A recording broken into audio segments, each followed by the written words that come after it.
राजीव जेटली जी, इस पर आपकी प्रतिक्रिया। राजीव जेटली जी, ये तमाम सवाल हैं जो उठ रहे हैं। मैं सुबह ना कल भी एक टीवी चैनल पे इसी सब्जेक्ट पे बैठा था। जी। मैं थोड़ा सा अनकंफर्टेबल महसूस कर रहा था क्योंकि मैं सीबीआई ने कुछ अभी तक इनपुट दिए नहीं है कि आप जाके टीवी पे इस बात को रखिएगा कि हमने उनकी गिरफ्तारी किस आधार पे करी। जैसा कि बताया गया था कि क्योंकि उस वक्त पे इलेक्शन चल रहे थे और गवर्नर से परमिशन ली गई थी, जो जानकारी मेरे पास है। अगर उससे ज़्यादा जानकारी सीबीआई मुझे देती तो मैं आपको बता पाता, क्योंकि मैं भाजपा का प्रवक्ता हूँ, सीबीआई का नहीं हूँ। फिर भी नहीं, मैं एक बात 7 मई को लिया है सैंक्शन, बताया, हमने भी बताया आपको, ये जानकारी है, पब्लिक डोमेन में जानकारी है ये कि 7 मई को सैंक्शन लिया है।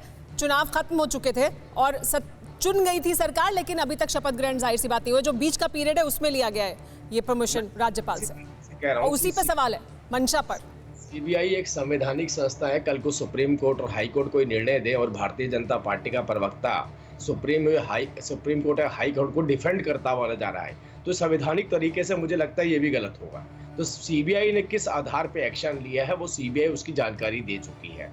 उसके बाद जो नेताओं को गिरफ्तार किया गया था उन्हें बेल दी और हाई कोर्ट ने उनकी बेल पे लगाम लगा दी, उनको बेल उनकी रिजेक्ट हो गई है। तो यहाँ पर एक बात तो है कि संवैधानिक रूप में सीबीआई ने भी अपने तथ्य हाई कोर्ट के सामने रखे होंगे जिन वजहों से उनकी बेल कैंसिल हुई है। तीसरी बात यह है, सबसे महत्वपूर्ण बात यह है कि हमने 2 दिन से हम एक चर्चा कर रहे हैं और उस 2 दिन की चर्चा के अंदर हम संविधान में किसके पास कौन से प्रेरोगेटिव्स हैं, कौन से अधिकार हैं जिसके तहत वो कार्रवाई करेंगे, इसके ऊपर भी चर्चा कर रहे हैं। और दीदी का जो एक्शन है उसको भी सभी कहीं ना कहीं लोग डिफेंड करते हुए नजर आ रहे हैं। मुद्दा यहाँ पर यह है कि ये क्यों नहीं कहा जाता कि जो लोग गलत हैं, अभी थोड़ी देर पहले बात आ रही थी कि डोनेशन तो सभी लेते हैं, तो ये ऑफिशियली डिक्लेयर कर दें कि हमारी जो भी टीएमसी के प्रवक्ता है उसको ऑफिशियली डिक्लेयर कर दें हम रिश्वत लेने का को अपने प्रदेश के अंदर हर मंत्री विधायक को एक अधिकार देते हैं। लेकिन राजीव जेटली जी, फिर घूमकर सवाल वहीं आ जाता है।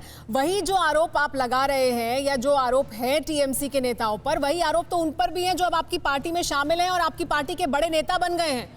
मैंने तो नेता विपक्ष भी हो सकते हैं वो, ऐसी भी जानकारी है। तो वो तो आप बड़े अहम नेता हैं पश्चिम बंगाल में आपके, वो भी इस स्टिंग में बहुत कुछ लेते हुए दिखाई दिए थे। तो फिर आपके मापदंड अलग अलग कैसे हो सकते हैं? आप ये कहिए ना कि सबके खिलाफ हो, वो भी जो हमारे साथ हैं वो भी जो उनके साथ है, फिर सबके खिलाफ एक सी कार्रवाई होती हुई भी दिखे, वो नहीं हो रहा है, इसी वजह से तो सवाल है। नहीं, ममता दीदी ने जो प्रदर्शन करा था आपको मालूम है किस बात के लिए किया था?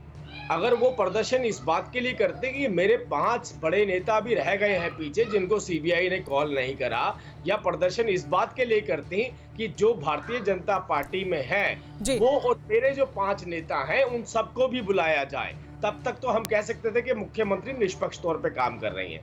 ममता बीइंग मुख्यमंत्री सीबीआई दफ्तर पे जब उन्होंने हमला किया तो उनकी मांग केवल इतनी थी, या तो इन लोगों को छोड़ो नहीं तो मुझे भी गिरफ्तार कर लो।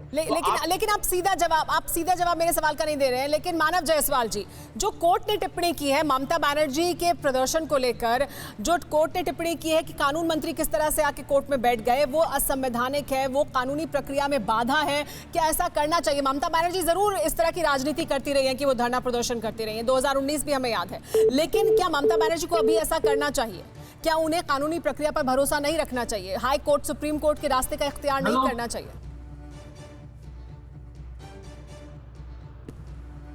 मानव जी से हमारा संपर्क टूट गया है, उनसे वापस बात करेंगे जैसे ही संपर्क जुड़ेगा। फिक्र आपकी, सोमवार से शुक्रवार रात 9 बजे सिर्फ TV9 भारतवर्ष पर।